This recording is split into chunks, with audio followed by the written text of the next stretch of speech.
Bienvenidos a los cursos bíblicos del Ministerio Llamada de Medianoche. Una propuesta nueva para conocer y entender las Sagradas Escrituras y dar crecimiento a pastores, misioneros y a toda persona que quiere estudiar y crecer en su vida cristiana.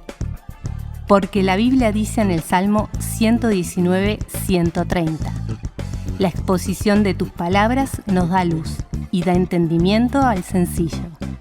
Un material de excelente calidad educativa y de producción. Totalmente gratis.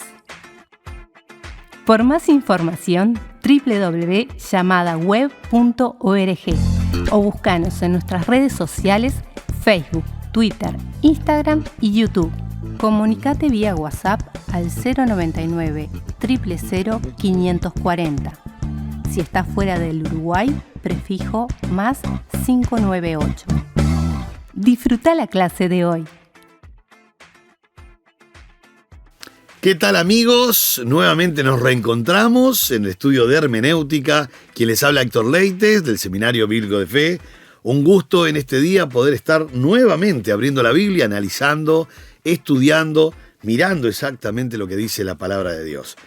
Recuerden que estamos en estas clases de hermenéutica y como clase de hermenéutica analizamos textos, imágenes verbales y miramos las leyes como hemos estado mirando en todas estas clases. Repasamos, hemos mirado la ley y la gran ley, ¿verdad?, del significado de las palabras individuales, que es el área de movimiento de cada palabra. También hemos mirado el contexto. Y cuando uno mira el contexto, entonces uno dice, uy, qué bueno, no solo miramos cómo se mueve la palabra, sino ahora puedo descubrir y saber lo que está pasando en base a el contexto inmediato. Tenemos un contexto remoto también, que hemos hablado de esto, que a veces mirás algunos versículos para adelante, para atrás, mirás el capítulo, inclusive el libro, y no hay mucha información. Y tenés que ir a un contexto remoto que puede estar en otro libro, quién sabe dónde. Entonces también hemos mirado los pasajes paralelos. Los pasajes paralelos son muy importantes porque principalmente en los evangelios y en las cartas también hay algunos pasajes que son afines, como 2 Pedro y Judas, inclusive un Daniel y Apocalipsis. Entonces tenemos un Colosenses y Efesios que son afines y hay pasajes paralelos allí y nos van a ayudar muchísimo nos van a ayudar y en algunos casos hasta nos van a resolver algunos problemitas de traducción, que por ahí no colocaron bien el verbo o colocaron otro verbo con otra fuerza o con otro tiempo gramatical, y cuando vas al pasaje paralelo se te aclara bastante bien la cosa.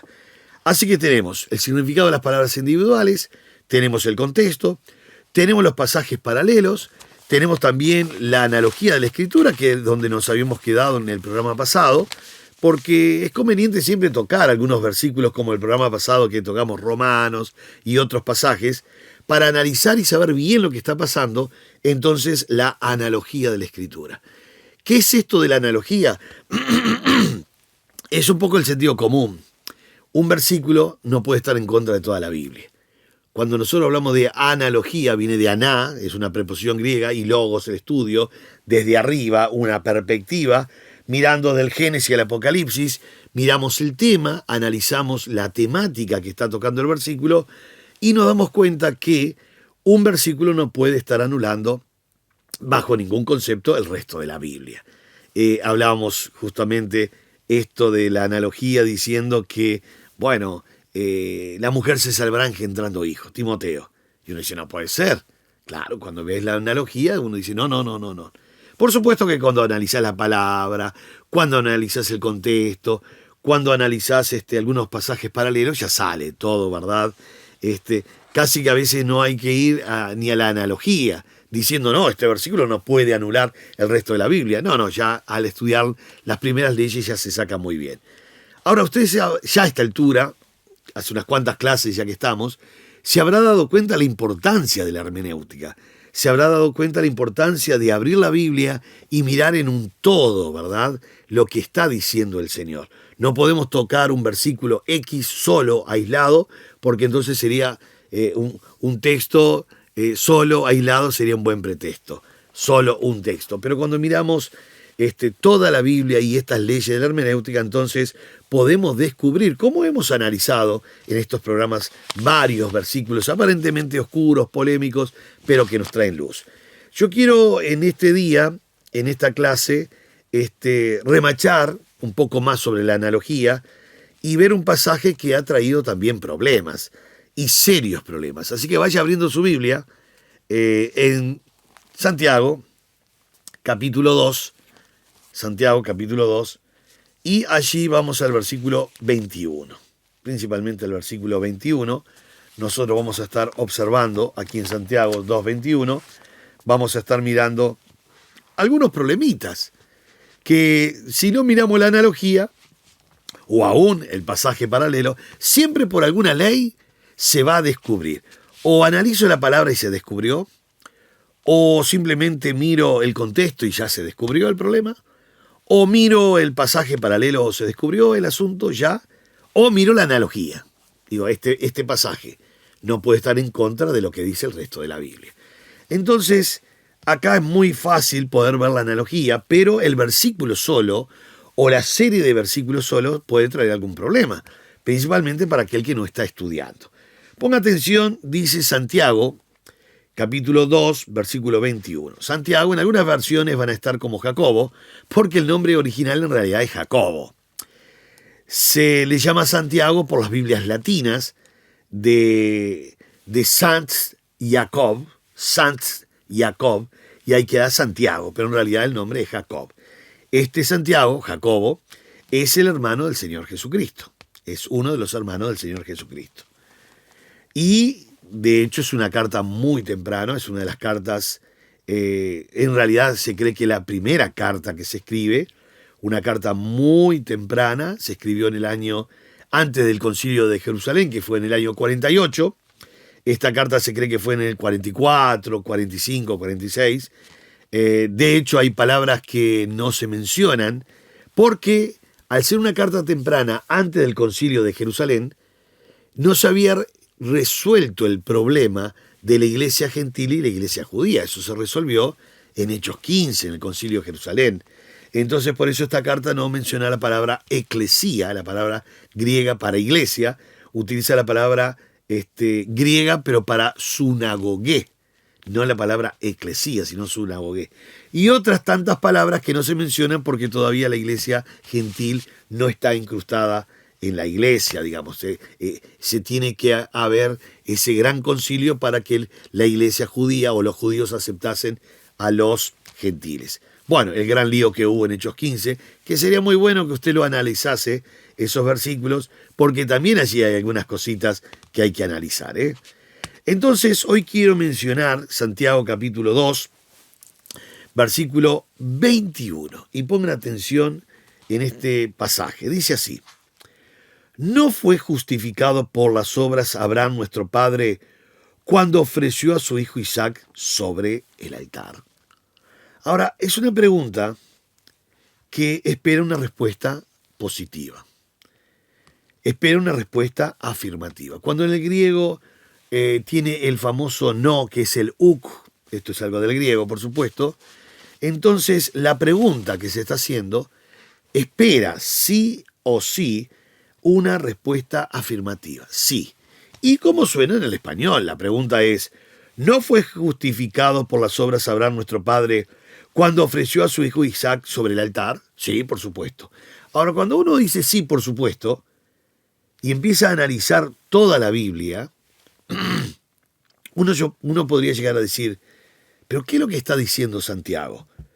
Porque si Abraham fue justificado en Génesis 22, cuando ofreció a su hijo, del versículo 1 al 14, entonces fue justificado por obras, por hacer algo. Pero esto estaría en desacuerdo con lo que dice Génesis 15, que Abraham le creyó a Dios y le fue contado por justicia, fue justificado cuando le creyó a Dios. Entonces aquí tenemos por lo menos dos problemas. El primer problema es que me está diciendo que las obras te pueden justificar, según lo que dice Santiago. Para colmo, espera una respuesta afirmativa. Sí, por supuesto que sí, es la respuesta. ¿No fue justificado por las obras Abraham nuestro padre cuando ofreció a su hijo Isaac sobre el altar? Sí, por supuesto. Pero sí, por supuesto, está citando a su hijo sobre el altar, Isaac. Eso es Génesis 22. Y tenemos dos problemas. Entonces hay un error cuando en Génesis 15 dice que él fue justificado porque le creyó a Dios. Y hay otro error más grave, que es que está diciendo que las obras te están justificando. Bueno, se resuelve fácil esto. O por lo menos la hermenéutica hace que se resuelva fácil. Cuando empezaron a armar el canon del Nuevo Testamento, no les fue tan fácil. Por eso Santiago fue la última carta en quedar en el canon de los 27 libros del Nuevo Testamento, justamente por un montón de problemitas que se suscitan. Voy a empezar desde el principio ahora, sin la hermenéutica. Esto es así. Santiago está corrigiendo un error diferente al que corregía Pablo. Le pongo un ejemplo. Pablo dice que no es por obras para que nadie se gloríe la salvación, es por fe en el Señor Jesucristo. Y eso es correcto, nadie va a discutir que la salvación es por fe, no por obras. Porque Pablo está corrigiendo un error. ¿Cuál es el error? De aquellos que querían hacer muchas obras, como habían muchísimos, fariseos, saduceos, escribas y muchos más, que por hacer obras ellos creían ser salvos. Por estudiar mucho pensaban que iban a ser salvos. De hecho, lo dice Juan 5:39, un versículo que vamos a analizar también. La 60 y otras versiones dice escudriñad las Escrituras. No es escudriñad, no es tan imperativo, es tan indicativo. Debería decir escudriñáis las Escrituras. O, para que se entienda mejor, ustedes estudian las Escrituras porque a ustedes les parece que haciendo esto tienen la vida eterna. Era lo que estaba pasando. Ellos estudiaban y estudiaban y estudiaban porque pensando que con esa gran obra de estudiar iban a tener la vida eterna. Y Jesús les dice, no, las Escrituras hablan de mí y ustedes no quieren venir a mí para que tengáis vida. O sea que no les sirve de nada que estudien para ser salvos. No. Para ser salvos hay que aceptar al Señor Jesucristo como el Salvador, por fe. Así que se dan cuenta cómo el judío pretendía continuamente hacer cosas para ser salvo. Entonces Pablo trata de corregir ese error fuerte en muchas épocas. Y hasta el día de hoy muchas personas, muchas sectas, muchas religiones piensan que la salvación se consigue por medio de obras. No, bajo ningún concepto. La Biblia nunca jamás dice eso. La Biblia lo que dice es que las obras son el resultado de una persona que es salva. Como resultado. No es que tengo que hacer obras para ser salvo. No, porque soy salvo, hago obras. Pero no para ser más salvo, sino porque la fe obra. Ya lo vamos a ver. Entonces, tenga presente algo, porque quiero arrancar desde el comienzo ahora, para este problema. Pablo está corrigiendo un error de aquellos que querían hacer obras y obras y obras para ser salvo. Santiago corrige el error opuesto. Aquellos que decían que tenían una fe increíblemente grande y que por eso eran salvos. Pero resulta que era una fe imaginaria, era solamente consentimiento intelectual. Y Santiago corrige ese error de aquellos que decían tener una fe grandísima hacia Dios y por eso iban a ser salvos. Pero resulta que esa fe era muerta, no era fe, era consentimiento intelectual. ¿Cómo lo sabemos? Santiago entonces corrige diciendo, señores, si ustedes no tienen obras, entonces no tienen fe. Muéstrame tu fe por tus obras y yo te mostraré mi fe por mis obras. Ellos tenían una fe imaginaria, nada más. Y obras, cero. Por eso usted va a encontrar en Santiago que dice, ¿cómo es que dice que tienen fe? Y cuando ven a alguien desnudo le dice, idos y calentados por ahí, pónganse al sol, no molesten. Cuando ven a alguien con hambre, le dice, idos, váyanse de aquí y saciados por ahí, pidan comida, yo no les voy a dar. Entonces Santiago demuestra que lo que ellos tenían era una fe imaginaria. Es un error que había también en esa época. Ahora, los dos están corrigiendo diferentes errores. Pablo, aquellos que hacían muchas obras para decir que eran salvos o para querer la salvación. Este grupo de Santiago, que decían tener fe, pero de fe no tenían absolutamente nada, porque les trata de demostrar que la fe genuina en Dios obra. Y acá hay algo que lo voy a decir abriendo el paréntesis. La fe no es que es, y quiero que pongan atención a lo que voy a decir, y trate de poner usted en la pizarra, ¿verdad? Yo no tengo pizarra ahora. Fe, muchos ponen en una pizarra o en el papel, fe igual a obras. Eso es incorrecto. Fe mayor que obras. Eso es incorrecto. Fe por obras. Eso es incorrecto. Cualquier fórmula que ponga aquí, fe más obra, por obra, igual a obra, menos obra, por lo tanto obra, sumatoria de obra, porcentaje de obra, ponga la fórmula que usted quiera, son todas incorrectas. Si usted va a poner fe, no ponga igual a obra o más obra, no, nada. Si yo digo fe más obra para ser salvo, estamos en el horno entonces, porque tendríamos que ser como alguna secta que tiene que sumar las obras para ser salvo. No, usted no tiene que poner absolutamente nada. Usted va a escribir ahora en su cuaderno, ese cuaderno que tiene que estar anotando cosas, va a poner la palabra fe, un espacio, sin nada en el medio, y la palabra obra. Entonces, ¿sabe cómo le quedó en la pizarra suya y en el cuaderno? Fe, obra. No es ni más, ni menos, ni por, ni mayor, ni menor, nada. Es fe, obra. ¿Escuchó, no? Solamente eso. La fe, obra. Nada más. Sí, pero es igual a obra. No es igual a obra. Pero es mayor que obra. No es mayor que obra. Más obra. No es más obras. Solamente una fe genuina en Cristo Jesús, automáticamente obra. Así que usted va a colocar en su papel fe, obra. Nada más. Eso es lo que enseña Santiago. Que una fe genuina obra. Porque la obra no produce fe. La obra muestra la fe que tiene el cristiano. Por eso Santiago va a poner tanto énfasis en la obra. ¿Sabe por qué? Porque Santiago da por sentado que una fe genuina obra. Santiago da por sentado que en Génesis 22, cuando Abraham levanta el cuchillo, que esto ya lo vimos en programas pasados, hablando de la antropopatía, cuando Abraham levanta el cuchillo en Génesis 22, él no está siendo salvo allí. Él simplemente está demostrando lo que creyó en Génesis 15. ¿Le creyó a Dios? Tanto le creyó a Dios que él dijo, yo lo sacrifico, yo lo mato. Y Dios es tan poderoso que lo levantará de aún de entre los muertos. Eso es fe. Eso es fe. ¿Y por qué él pensaba que Dios lo iba a levantar de entre los muertos? Porque le creyó a Dios en Génesis 15. Y ese fue el gran dilema justamente. Porque si él cree, tiene que obedecer.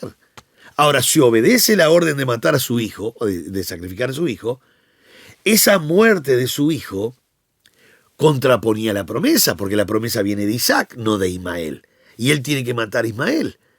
Entonces la gran disyuntiva, que no lo dice Génesis, lo dice Hebreos 11, vio lo que es la analogía, ¿no? Yo puedo entender Génesis 15 y Génesis 22 escuche bien, por lo que dice el Nuevo Testamento, Hebreos 11, que dice que en sentido figurado él ya lo había matado, pero que él pensaba que Dios era poderoso para levantarlo de aún de entre los muertos. Eso es fe. ¿Y cuándo la demostró? ¿Cuándo creyó? No, la demostró cuando obró. Cuando dice, bueno Dios, yo sigo creyendo en tu promesa, porque tú, a este hijo que yo voy a sacrificar y va a morir, tú lo vas a levantar. No sé cómo, no tengo la más mínima idea, pero tú lo vas a levantar, porque sigo creyendo que de este hijo, lo que tú me dijiste es verdad, van a ser la descendencia. Por eso Santiago toca la otra faceta del cristiano, que es una obra que es demostración de una fe genuina. Santiago, cuando habla de la obra, no habla de obras muertas, no habla de una sumatoria para ser salvo. Santiago, cuando habla de la obra, habla de esa obra que es el resultado, que es una fe que ya es la fe que salva. Fe que salva, ¿eh? No estoy hablando del don de fe, ni de tener fe en cosas. No, estoy hablando de la fe que salva, que es depositada en Cristo Jesús, creyendo fehacientemente lo que Él hizo cuando estaba en la tierra, murió, resucitó y viene a buscarnos. Esa es la fe. Sencilla, escueta, pero depositada en Cristo Jesús.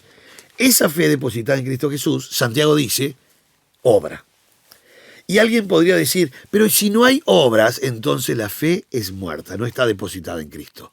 La fe siempre es viva, la fe siempre obra. Por eso no ponga ninguna fórmula, ponga fe, obra. Siempre la fe obra, nada más, nada más. Entonces, ¿qué hace Santiago en el verso 21? Está mostrando lo que Abraham hizo en Génesis 22, que era una demostración empírica, fehacientemente, que le había creído en Dios. Entonces, no está dudando de que tiene que hacer eso para ser salvo. Hace eso porque ya es salvo. Y ojo con el tema salvo, ¿verdad? Porque esto puede traer problemas también. Porque alguno estará pensando, clase hermenéutica, estará pensando, ¿cómo puede ser salvo Abraham si Cristo todavía no vino? Bueno, ponga atención en esto. ¿Todos van a ser salvos en Cristo? Siempre en Cristo. Y la única sangre que podía borrar el pecado era la de Cristo, no la de los machos cabríos del Antiguo Testamento. Pero ellos eran salvos, y mire bien mi dedo ahora, acá atrás, eran salvos por fe y obediencia, haciendo lo que Dios pidió, hacia el futuro que era Cristo. Vuelvo a repetir, en el Antiguo Testamento, ¿cómo eran salvos? No solo Abraham, Isaac, José, Josué. ¿Cómo eran salvos los del Antiguo Testamento si no estaba Cristo? Por fe y obediencia hacia el futuro. Haciendo lo que Dios pedía, por supuesto, ¿no? El pecado seguía estando tapado, ¿eh? Estaba cubierto el pecado, porque la única sangre que podía borrarle era la de Cristo. Pero ellos eran salvos por fe y obediencia hacia el futuro. ¿Sabe cómo es salvo usted y yo? Acá estamos. Por fe y obediencia hacia el pasado, Cristo. O usted estuvo con Cristo esta mañana. Digo personalmente, ¿verdad? Tomando mate, tomando un vasito de agua, tomando un té, un café. ¿Usted estuvo con Cristo? Dijo, vení Cristo, vamos al patio a ver cómo está la parra de las uvas. No, Cristo está en nuestro corazón. Él está a la diestra de Dios Padre. Usted no está con Cristo tomando mate, comiendo como los discípulos. Entonces nosotros también somos salvos por fe y obediencia hacia el pasado, que es la cruz. Ellos eran salvos por fe y obediencia hacia el futuro, que es la cruz. Ellos no pudieron ver a Cristo, yo tampoco, pero todos nos concentramos en la cruz. ¿Realmente la salvación viene por Cristo en la cruz? Por eso el libro de Hebreos habla ese gran puente entre el Antiguo y el Nuevo Testamento diciendo que solo la sangre de Cristo, solo el nuevo pacto, solo tenía que morir el testador, ¿verdad?, para cobrar ese testamento, el pacto, el Nuevo Testamento. Entonces, estamos en las mismas condiciones. Hoy nosotros somos salvos por fe y obediencia hacia Cristo. Y ellos también, haciendo lo que Dios pedía. No se trataba de que adoraban un árbol o tenían fe en un árbol. No. Cumpliendo todo aquello del Antiguo Testamento que era sombra de lo porvenir. Todo, sombra de lo porvenir.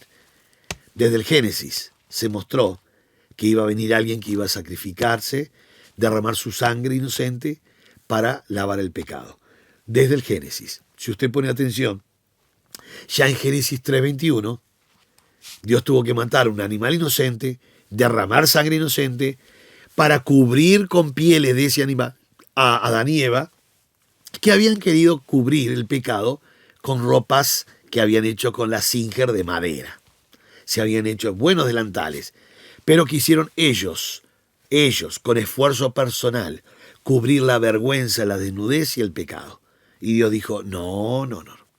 Se sacan esas ropas, solo mis propias vestiduras podrán cubrir el pecado. Y el pecado, a través de los sacrificios del Antiguo Testamento, se cubrían. Y Dios miraba y estaba cubierto. No estaba borrado. Solo una sangre podía borrar eso. Por eso dice la Biblia que cuando Cristo murió, llevó cautiva la cautividad. Y uno dice, ¿qué está diciendo? Aquel pecado que estaba en el Antiguo Testamento cubierto, porque si no Dios se enojaba, estaba cubierto, y estaba cubierto con lo que Dios había pedido, ¿verdad? Los sacrificios, haciéndolos bien. recién en Cristo. Se borró todo aquello hacia atrás, lo del presente y lo del futuro, solo en Cristo. Ahora, muy bien, ya aclaramos un poco entonces que Santiago está corrigiendo una clase de error diferente a la que corregía Pablo.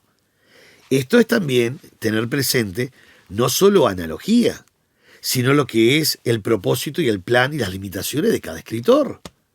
Cada escritor va a corregir algo del momento. Es muy interesante esto. Por eso cada libro tiene su limitación. Lo vamos a ver también esa ley, por supuesto. Volvemos al versículo 21. Aclarado que Santiago no está en contra de Pablo, por supuesto que no, sino que está corrigiendo un error diferente de aquellos que simulaban fe y sus vidas eran un desastre. No había obras, no había frutos dignos de arrepentimiento, nada. Entonces ahora muestra algo muy afirmativo, que es la demostración empírica de Abraham, que sí tuvo fe, pero tuvo que obrar para demostrar esa fe. Demostrar, no para tener fe. ¿No fue justificado por las obras Abraham nuestro padre cuando ofreció a su hijo Isaac sobre el altar? O sea que espera una respuesta afirmativa. Sí, efectivamente. Efectivamente.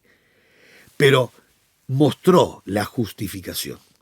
No es que a partir de Génesis 22 comienza la justificación. En Génesis 15 Dios le dijo y dice categóricamente que le creyó a Dios y le fue contado por justicia. Mira el 22. ¿No ves que la fe actuó juntamente con sus obras? ¿Y que la fe se perfeccionó por las obras? Correcto, muy bien. ¿No ves? En el griego dice ya ves, poniendo énfasis, ¿no? No se olviden que Santiago está escribiendo a judíos que estaban con una mentalidad de una gran fe.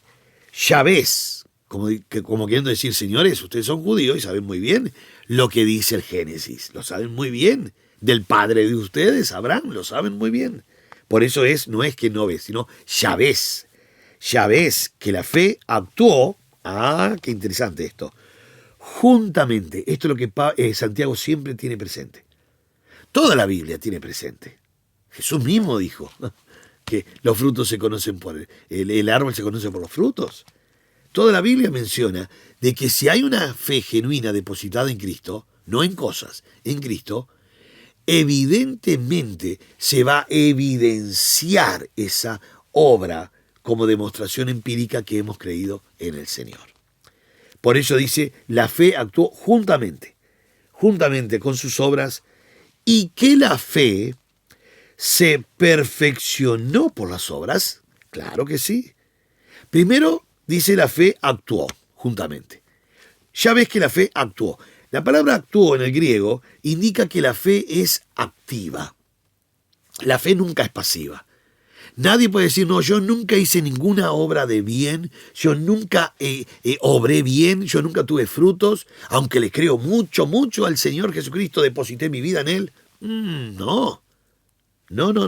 Si Él creyó en el Señor Jesucristo, Él ya comienza a obrar. Y no estamos hablando de cantidad de obras, no estamos hablando de cantidad de obras, estamos hablando de calidad de obras. Como dice Primera de Corintios, capítulo 3, que dice, la obra de cada uno, cual sea, el fuego la probará. Escuche bien esto, Primera de Corintios 3 estoy, Primera de Corintios 3. La obra de cada uno, cual sea. Como dice cual, es pronombre relativo cualitativo. Pronombre relativo cualitativo. Termina en L, cual sea. Si termina en L, es pronombre relativo cualitativo.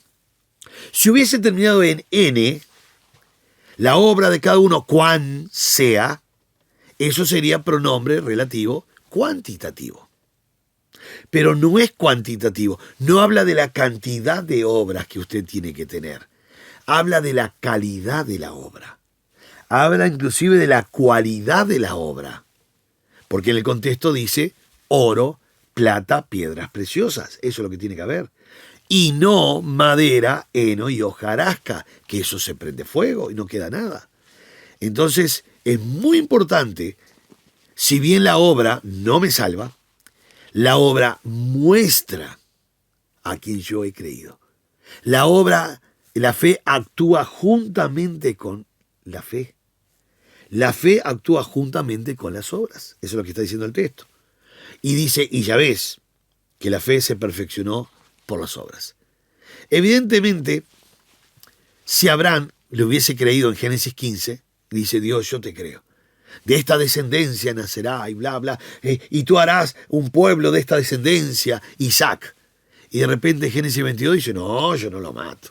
No, yo no lo mato porque si muere, ¿dónde sale la descendencia? No, imposible. No, Dios me mintió. No, él tenía que demostrar su obediencia y su fe, su obediencia haciendo lo que le pidió, que era muy complicado, ya lo sabe. Pero su fe, creyendo que Dios lo iba a levantar aún de entre los muertos, esa es una fe activa. Fe que es pasiva no es fe. Yo recuerdo hace unos años, en una clase, yo tenía una lapicera Parker y yo estaba enseñando Teología 1, en la parte de la fe. Entonces estaba con la doctrina de la fe y dije, fe es esto. Entonces levanto mi lapicera Parker y dije, ¿cuántos creen de los que están en la clase que yo puedo regalar esta lapicera hoy a algunos de ustedes? Y un montón levantaron la mano. Dije, muy bien, de los que levantaron la mano, los otros no porque no tienen fe de que yo la voy a regalar. De los que levantaron la mano, ¿cuántos creen que el que pase al frente yo le regalo esta lapicera, la Parker? Y de los, ponele 15, 16 que levantaron, ya ahora levantaron la mano, menos. Y serían 6, 7 que levantaron la mano. Yo dije, muy bien, los demás, bajen la mano, los demás quédense tranquilos. De los que levantaron la mano, que eran 6, 7, ¿cuántos creen que el primero que venga acá? Entonces yo me corrí del púlpito, me corrí del pupitre que tenía, me puse más en el pasillo y dije, muy bien, de los 6, 7 que levantaron la mano, nada más que ellos, ¿cuántos creen que el primero que camine por el corredor acá, por el pasillo, viene y le doy la lapicera? Levante la mano, decía. Yo siempre decía, levante la mano. Y 3 levantaron la mano. Yo eso me acuerdo clarito, muy clarito, solo 3. Yo dije, muy bien, de los 3, el primero que venga, le doy la lapicera. Ya no levante la mano. Ahora, de los 3 que levantaron la mano, el primero que venga, le doy la Parker, la lapicera Parker. Y no se levantaba nadie. Porque decían, el Leite hace broma, el Leite siempre hace chiste, que no sé qué, y se quedaban ahí, se miraban entre los 3, ¿no? Hasta que uno dijo, yo paso. Pasó firmemente, pasó pie, avanzando, pie firme, y dice, acá estoy. Y le dije, es suya, señor. Le regalé la Parker. Por supuesto, no lo estoy haciendo todas las clases. Usted dice, voy a estudiar con el Leite en el seminario bíblico de fe ahora porque me va a regalar una Parker. No, yo tengo una Pilot, no tengo Parker. Ahora, ponga atención. La fe, si no es activa, no es fe. Y yo demostré ese día que uno solo, la fe que actuó, la fe que caminó, la fe que avanzó, la fe que dijo, yo voy y me la da. Esa fe fue la que obtuvo esa victoria. La fe actúa. Los demás tuvieron fe al principio. Pero cuando empezó a avanzar la cosa, dijeron, no creo, va a ser un chiste de Leite. Esto es lo que está diciendo Santiago. La fe siempre es activa. No, ya ves que la fe actuó juntamente con sus obras y que la fe se perfeccionó. La palabra perfeccionó es la palabra telos. Telos, se perfeccionó por las obras. La palabra perfeccionó viene de la palabra telos, teleios, que se va a traducir casi siempre como perfección. Pero telos, o teleios, es distancia, es un recorrido. Usted dice, ¿cómo? Sí. ¿Usted no tiene en su casa un televisor? ¿Qué es tele? Distancia. ¿Usted no ha mandado un telegrama? Telegrama. Televisor. ¿Usted no ha oído de un telescopio? ¿Usted no ha escuchado lo de la telepatía? Patos, pensamiento en griego, ¿verdad? Y tele, distancia. Y uno dice, ¿pero cuántas palabras con tele? ¿Usted no ha escuchado los Teletubbies? No, eso no tiene nada que ver. No me haga caso. Es una clase de hermenéutica. No tiene nada que ver el Teletubby, no tiene absolutamente nada que ver. Pero ya se habrá dado cuenta que tele es distancia. Entonces, si es distancia, ¿qué me está diciendo aquí? y dice, ya ves que la fe actuó juntamente con sus obras y que la fe se perfeccionó por las obras, o sea, llegó la fe hasta su fin, al fin propuesto por la fe, que es la obra, creerle y actuar. Qué bárbaro, ¿eh? Por eso se va a traducir casi siempre la palabra teleios como perfección, que es la distancia más larga hasta el fin que yo camine con mi Señor Jesucristo. Por eso es perfección, ¿no? Seguimos. Mire qué lindos versículos, ¿no? Y ahora vienen algunos problemitas más. Pero lo vamos a resolver en esta clase, ¿eh? No se preocupe, lo vamos a resolver en esta clase. Dice, y se cumplió la escritura que dice, Abraham creyó a Dios. Ahora Santiago dice, no estoy en contra de lo que dice la Biblia, no estoy en contra de lo que dice Génesis, ni tampoco estoy en contra de lo que dijo Pablo. Pablo también citó este versículo de Génesis 15 en Romanos. Entonces dice, y se cumplió la escritura que dice, Abraham creyó a Dios y le fue contado por justicia y fue llamado amigo de Dios. O sea que Santiago cita lo de Génesis 15 y Pablo en Romanos capítulo 4, versículos 3, 4 y 5 citó también lo de Génesis 15. O sea que los dos no están en desacuerdo.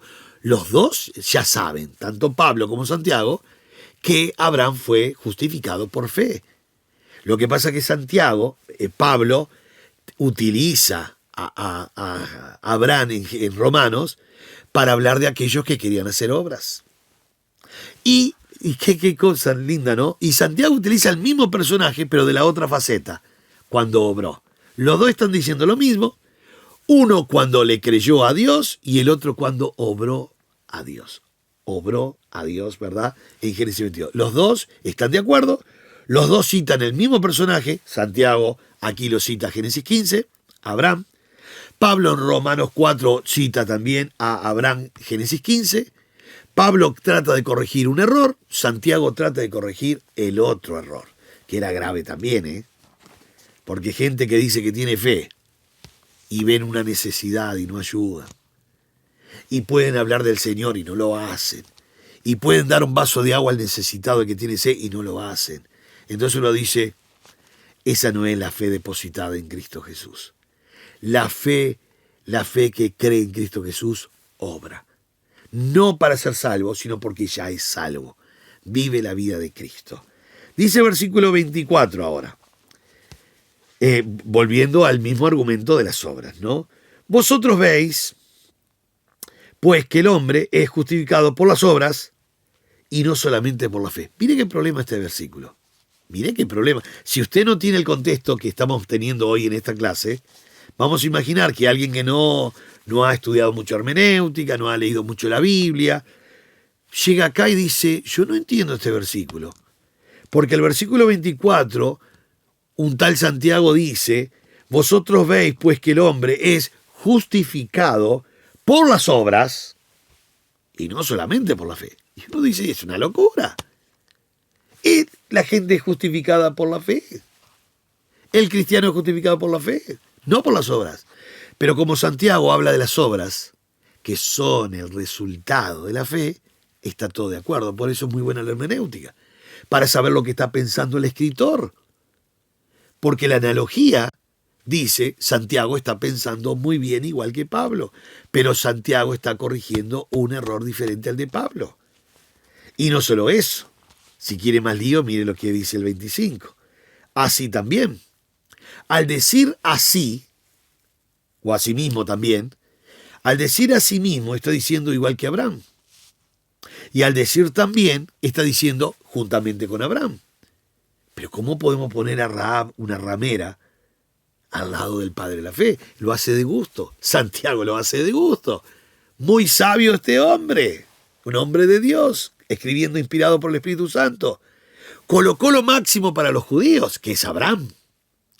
Cuando coloca lo máximo para los judíos, que es Abraham, el padre de la fe, coloca una moabita ramera. El judío, yo quisiera estar en esa época para verle la cara al judío. Para colmo dice, asimismo también de la misma manera que Abraham, ¿eh? ¿Cómo? ¿No puede ser? Sí. porque Santiago está diciendo que la fe involucra a todos, judíos y gentiles.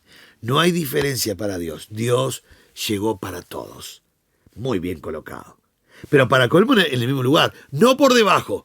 Dice, bueno, Abraham también, Rahab también, casi igual que Abraham. No. Asimismo también, de la misma manera e igual.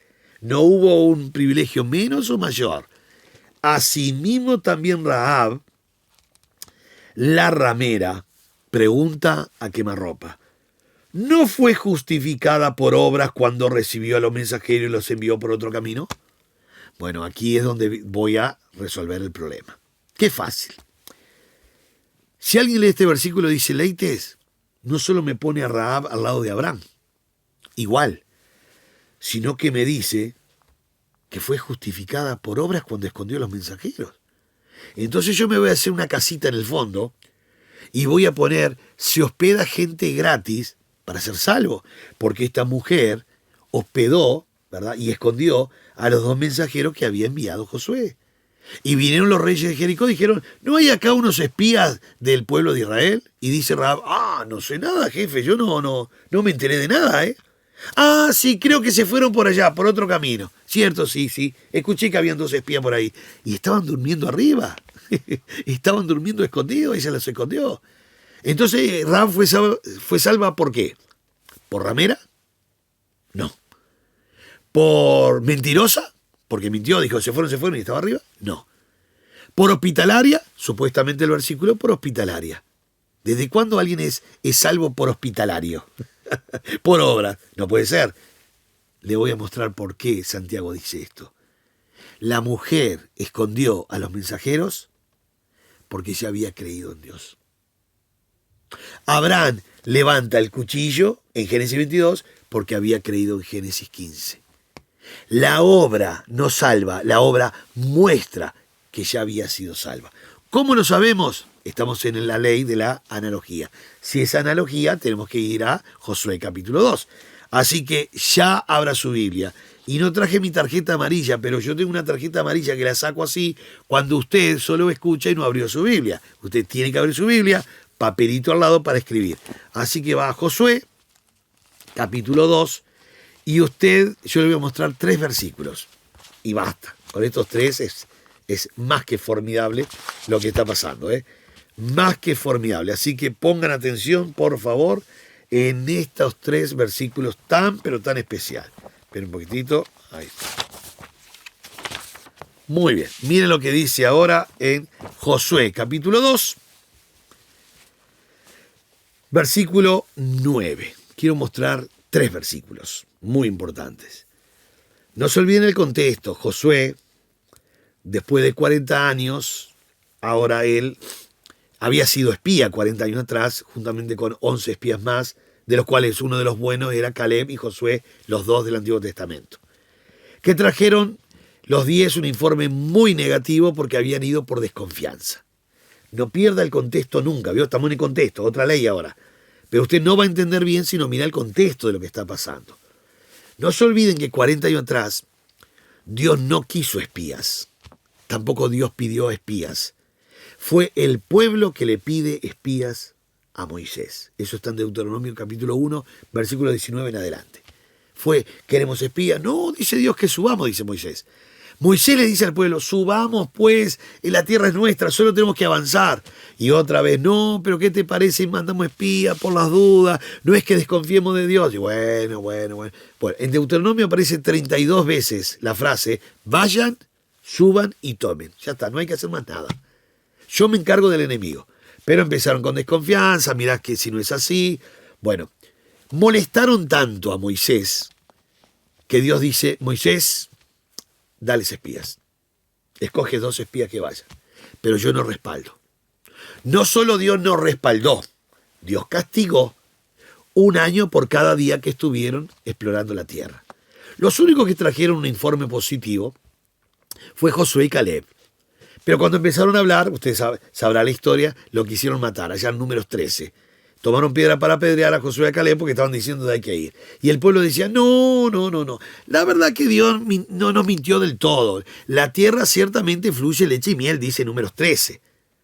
Versículo 27, 28. La verdad que la tierra es buena, miren los frutos, qué lindos frutos, pero si Dios piensa que vamos a tomar la tierra, Dios está loco de remate, porque allí está el Jebuseo, el Eteo, el Gergeseo, los hijos de Aná, que eran los gigantes, el amorreo habita en el monte, y no, es imposible, nosotros parecemos langosta, dice. Entonces Josué dice, ¿y entonces qué vamos a hacer? No, no vamos. Entonces ahora todo el pueblo dijo, no, no vamos, no vamos, no vamos. Y Dios dijo, muy bien, yo les avisé, ahora van a estar 40 años girando alrededor del desierto. Es una lástima, pero así lo quiso Dios, que Josué y Caleb se hayan tenido que pasar esos 40 años cuando ellos dos eran obedientes. Pero Dios quería mantener dos grandes testigos de la fidelidad de Dios ahí entre el pueblo. Pasó ese tiempo. Y ahora Josué es el líder. Él sabe muy bien lo que es un espía porque él fue espía. Nosotros podríamos decir ahora mirando Josué 2, que Josué va a enviar 2 espías, podríamos llegar a pensar sin ver el contexto, otra vez el lío de los espías. Josué, otra vez caer en el error de mandar espías. ¿Ya no comprobaron empíricamente hace 40 años atrás que no funciona eso?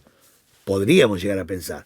Pero como sabemos lo que dice el contexto, estos 2 espías fueron súbditos de un plan de Dios. Fueron con fe, fueron con confianza, fueron con obediencia, fueron con una visión hacia la tarea. No, fue impresionante. Estos 2 espías fueron formidables. Por eso trajeron un informe muy, muy lindo, que le dijeron, Josué, todos los moradores del país desmayan delante de nosotros. Toda la tierra es nuestra, Josué. Hicimos un arreglo con una muchacha llamada Rahab, porque nos escondió, nos protegió, porque la mujer creyó en Dios. Así que cuando avancemos, tenemos que tomar todo, menos la casita de Rahab, que tiene una bufanda roja en la reja. No le vamos a hacer nada. Ahora, ¿cuál fue la actitud de la mujer? Porque escondió. Miren, por favor, capítulo 2, versículo 9, lo que dice la mujer. Rahab, la ramera, una tabernera. Le dice a los 2 espías, sé que Jehová os ha dado esta tierra, porque el temor de vosotros ha caído sobre nosotros, y todos los moradores del país han desmayado por causa de vosotros. Déjeme decirle algo muy importante. Una moabita que no querían saber nada de Dios, odiaban a Dios, estaban con sus dioses, con una formación pésima, que diga, sé que Dios les ha dado la tierra.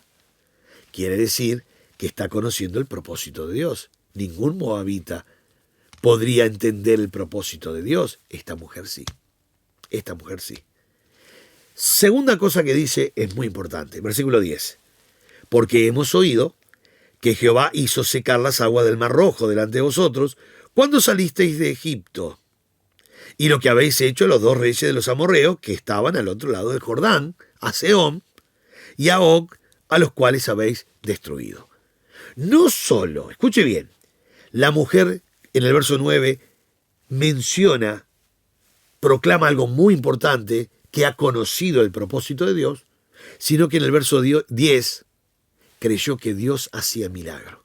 Sé, porque hemos oído que Jehová hizo secar las aguas del Mar Rojo. También hemos oído lo que pasó antes con los 2 reyes, a Sehón y a Og. Que una moabita esté creyendo en Dios y en los milagros, que esté creyendo en el propósito de Dios, olvídese.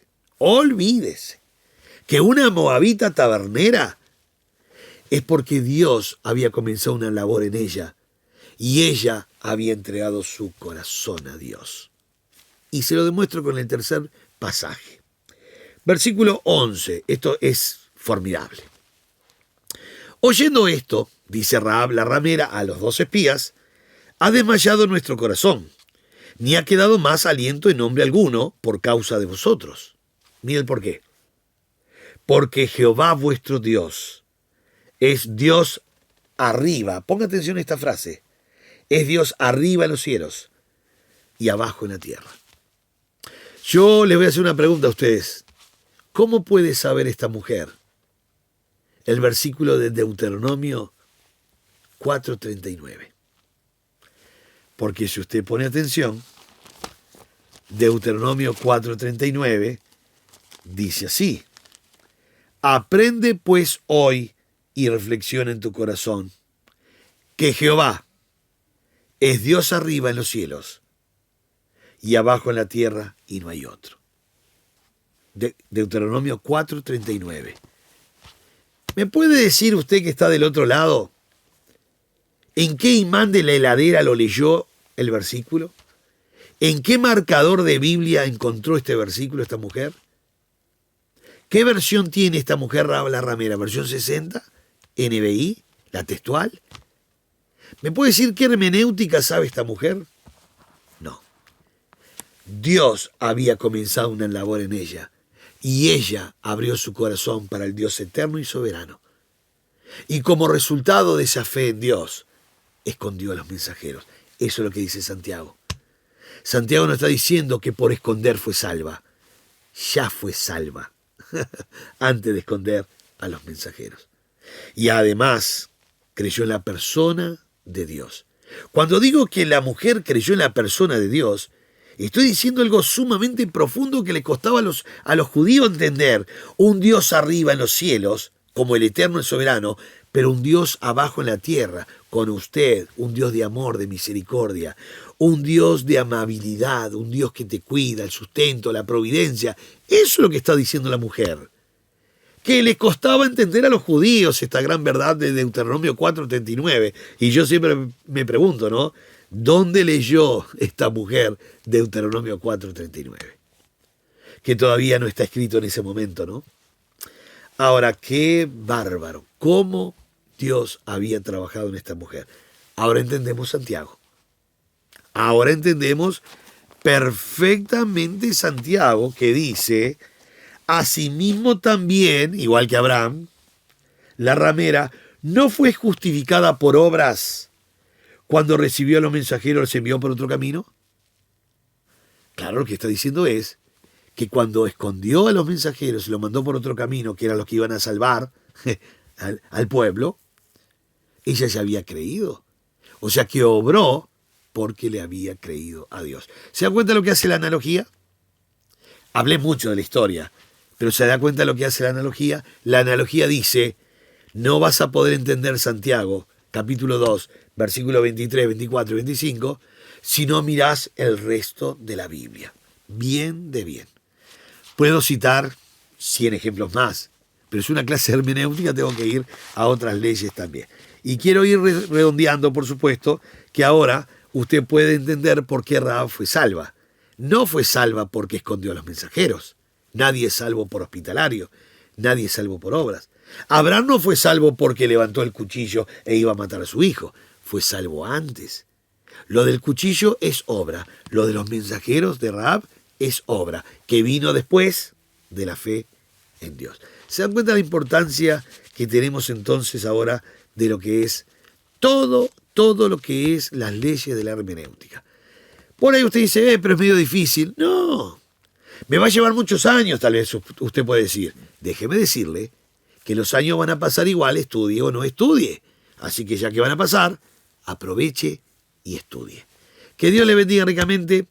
Terminamos la clase por hoy y terminamos con esta gran ley de la analogía de la Escritura. Para la próxima clase vamos a estar con el propósito, plan y limitaciones de cada escritura. Cada escritura tiene su limitación por la época o por lo que quiere corregir.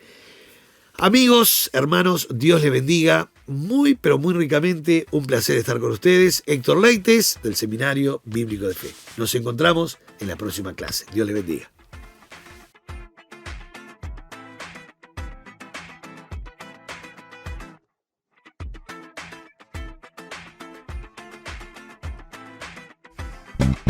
Esperamos que esta clase haya sido de edificación. Recuerda que en nuestra página web www.llamadaweb.org podrás encontrar el complemento de esta clase con las notas y material extra. Busca la pestaña Cursos Bíblicos y regístrate para tener más material totalmente gratis. Gracias a todos los que ofrendan para que este material siga produciéndose.